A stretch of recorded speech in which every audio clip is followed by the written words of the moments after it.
दोस्तों wheat allergy एक ऐसा रिएक्शन है जिसमें आपका इम्यून सिस्टम ही टोटली इन्वॉल्व होता है, क्योंकि जब आपको वीट एलर्जी होती है तब आपकी बॉडी का इम्यून सिस्टम वीट प्रोटीन को आपकी बॉडी के लिए हार्मफुल मानने लगता है। यानी उसको लगता है कि आपकी बॉडी के लिए वीट नुकसान पहुंचाने वाली है।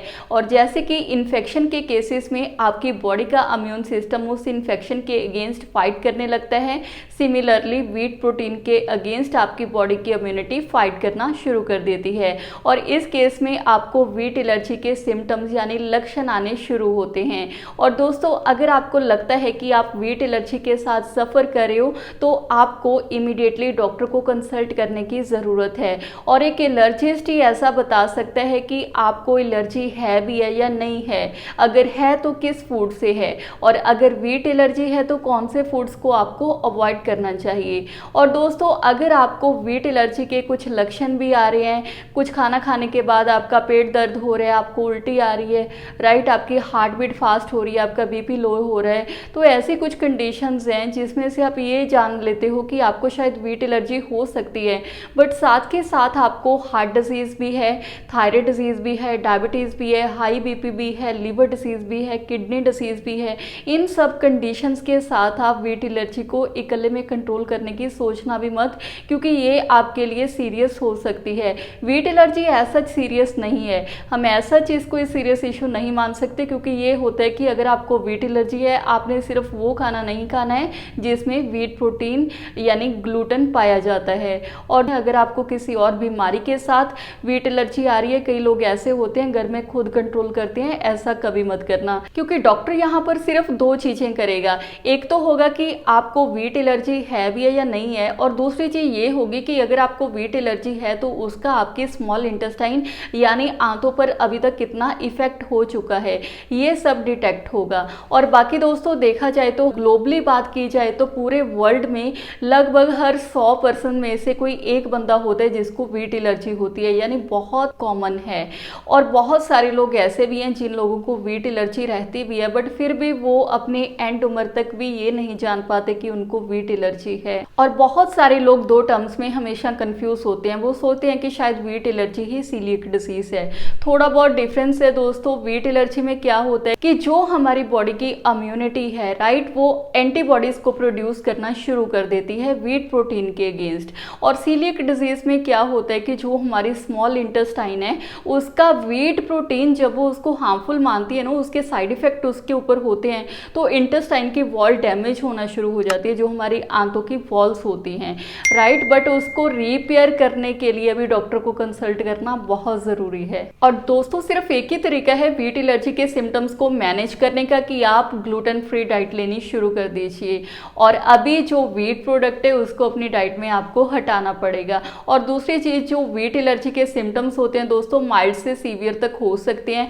ऐसा भी हो सकता है कि आप में कुछ माइनर थोड़े बहुत सिम्टम्स हो, और ऐसा भी हो सकता है कि अगर आपको काफ़ी सालों से एलर्जी है तो उस कंडीशन में आपको थोड़े बहुत सीवियर सिम्टम्स भी हो सकते हैं, जैसे कि इमीडिएटली बीपी लो होना, हार्ट बीट आपकी फास्ट हो जाती है, आपको सांस लेने में तकलीफ होती है। ऐसे कुछ सिम्टम्स आपको सीवियर सिम्टम्स हो सकते हैं। बाकी दोस्तों ऐसा भी होता है कि हर पर्सन में थोड़ा बहुत डिफरेंट सिम्टम्स हो सकते हैं, बट ऐसा नहीं है कि बिल्कुल ही जो अभी मैं आगे चलकर कॉमन सिम्टम बताऊंगी वो सब में प्रेजेंट होंगे, थोड़ा बहुत डिफरेंट हो सकते हैं। बाकी अगर आपको कुछ सालों से एलर्जी है तो भी आपके सिम्टम थोड़ा बहुत वेरी कर सकते हैं, यानी थोड़ा बहुत डिफरेंट हो सकते हैं। और दोस्तों अगर हम वीट एलर्जी के लक्षणों के ऊपर बात करें तो इसमें आपको फ्लश्ड फेस, आपकी रेड कलर की स्किन हो जाएगी, आपके लिप्स, टंग और थ्रोट इनमें स्वेलिंग हो जाएगी, जिसकी वजह से आप अच्छे से खा पी भी नहीं पाओगे, अच्छे से बोल भी नहीं पाओगे, और आपको सांस लेने में तकलीफ होगी। और दूसरी बात यह है कि आप डिप्रेशन के साथ भी सफ़र कर सकते हो, आपको किसी भी चीज़ से डर लगना शुरू हो जाएगा, थकावट की फीलिंग होगी, आपका वेट कम होना शुरू हो जाएगा, आपको अब्डोमिनल पेन होगी, स्पेशली बेली पेन। बेली पेन हम किसको बोलते हैं, अम्बलाइकस के आसपास अगर हमें पेन हो, that is known as belly pen.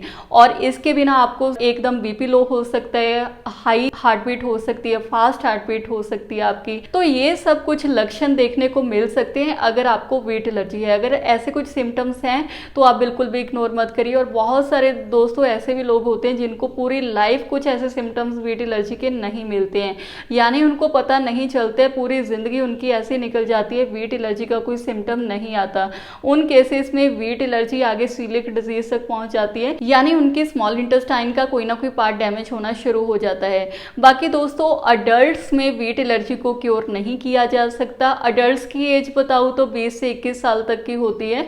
20 से 21 साल तक की उम्र में अगर आपको पता चलता है कि आपको वीट एलर्जी है, बहुत सारे केसेस में ये लाइफ लॉन्ग है, यानी आपको पूरी उम्र वीट एलर्जी रह सकती है। और अगर हम बात करें कि 0 से 3 साल के बच्चे को अगर वीट एलर्जी डिटेक्ट हो जाती है कि इस बच्चे को वीट एलर्जी है, उस केस में ज़्यादातर केसेस में ये होता है कि 5 साल की उम्र तक वो बच्चे की वीट एलर्जी सही होने की संभावनाएं बढ़ जाती हैं। ज़्यादातर केसेस में 5 साल की उम्र तक वीट एलर्जी सही हो जाती है। और 3 साल की उम्र के बाद अगर पता चलता है तो ज़्यादातर केसेस में 12 साल की उम्र तक वीट एलर्जी सही हो जाती है। और 65% केसेस में ये चाइल्डहुड पीरियड में ही पता चल जाता है कि आपको वीट एलर्जी है। बाकी के 35% केसेस में अडल्टहुड पीरियड में पता चलता है कि उन लोगों को वीट एलर्जी है। बाकी दोस्तों बच्चों में बड़ों के अडल्ट्स के कंपैरेटिव ज़्यादा डाइजेस्टिव सिम्टम्स देखे जाते हैं। और दोस्तों छोटे बच्चों में पेट दर्द, लूज स्टूल या फिर कॉन्स्टिपेशन, नोजिया जिसको हम बोलते हैं उल्टी आने की फीलिंग, या फिर उनको पेल कलर की स्टूल आ रही है, थकावट महसूस हो रही है, वजन उनका एकदम कम होता जा रहा है, उनको डिप्रेशन है, या फिर उनको किसी भी चीज़ से डर लगता है, और या फिर उनके मुंह में छाले हैं, जोड़ों में दर्द है, ये कुछ ऐसी कंडीशंस हैं जिनमें डॉक्टर को कंसल्ट करने की बिल्कुल ज़रूरत है, क्योंकि ये वीट एलर्जी के कुछ लक्षण हो सकते हैं। और दोस्तों American institute of asthma, allergy और इम्यूनोलॉजी के मुताबिक ज़्यादातर स्टडीज़ में ये देखा गया कि बड़ों के कंपैरेटिव छोटे बच्चों में ज़्यादातर केसेस में डिटेक्ट हो जाता है कि उनको वीट एलर्जी है। यानी अगर आपको ये सब सिम्टम्स हैं तो बिल्कुल इग्नोर नहीं करने हैं, समय पर उसका आपने क्योर करना है। और बाकी दोस्तों वीट एलर्जी को नेचुरली क्योर करने के लिए 2 ऐसी हर्ब्स हैं जैसे कि टर्मरिक और जिंजर। इसका फ़ायदा क्या होता है कि जो अभी वीट एलर्जी आगे तक जाकर अभी सीलियक डिजीज की तरफ असर करना था, उसने इंटेस्टाइन की वॉल को डैमेज करना था। अगर आपकी इंटेस्टाइन की वॉल डैमेज भी हो चुकी है तो उसको रिपेयर करने के लिए टर्मरिक और जिंजर का कॉम्बिनेशन बहुत अच्छा है। बाकी दोस्तों टर्मरिक के और भी फ़ायदे हैं, ये सोजिश को कम करने में मदद करता है, किसी भी इन्फेक्शन को ख़त्म करने में मदद करता है, और इन्फेक्शन के साथ फाइट करने में की एबिलिटी होती है। बाकी दोस्तों जिंजर उल्टी आने की फीलिंग या फिर उल्टी आने को कंट्रोल करने में मदद करता है, ये सब आपकी हेल्प कर सकते हैं। और दोस्तों वीट एलर्जी के केस में अभी हम ये जान लेते हैं कि कौन से फूड आप खा सकते हो, कौन से नहीं खा सकते। वेजिटेबल जूस ले सकते हो, बट वेजिटेबल को किसी वीट प्रोडक्ट के साथ नहीं लेना है। जैम, हनी ले सकते हो, बट चॉकलेट कैंडी नहीं लेनी है। और घर में बनाया गया सूप ले सकते हो, बट उस सूप के साथ कोई वीट प्रोडक्ट नहीं लेना है। नूडल्स भी नहीं खाने हैं। स्वीट पोटैटोज, वाइट पोटैटोज खा सकते हो, स्कार्ब्ड पोटैटोज नहीं खाने हैं।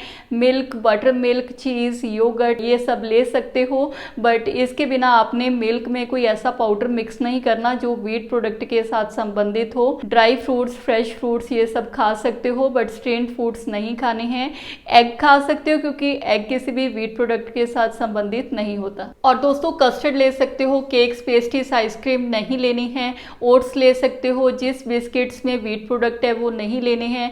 कॉफ़ी, टी, डीकैफिनेटेड कॉफ़ी ये सब ले सकते हो। सभी तरीके का मिल्क ले सकते हो, जैसे कि काऊ मिल्क, बफलो मिल्क, ये सभी तरीके का मिल्क ले सकते हो।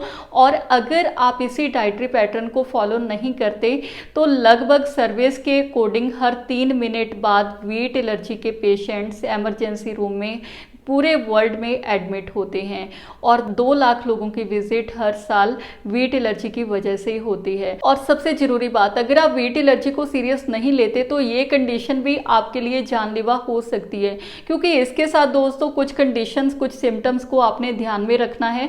अगर आपके थ्रोट यानी गले में स्वेलिंग है, सोजिश है, आपकी चेस्ट पेन है, आपको चेस्ट में टाइटनेस फील हो रही है, आपको गले में टाइटनेस फील हो रही है, आपको सांस लेने में तकलीफ है, कुछ भी खाने पीने में तकलीफ है, आपकी स्किन का कलर पेल या ब्लू कलर हो चुका है, और आपको चक्कर भी आ रही हैं, तो इस कंडीशन में आपको इमीडिएट डॉक्टर कंसल्टेशन की ज़रूरत है। डॉक्टर के पास जरूर जाना है।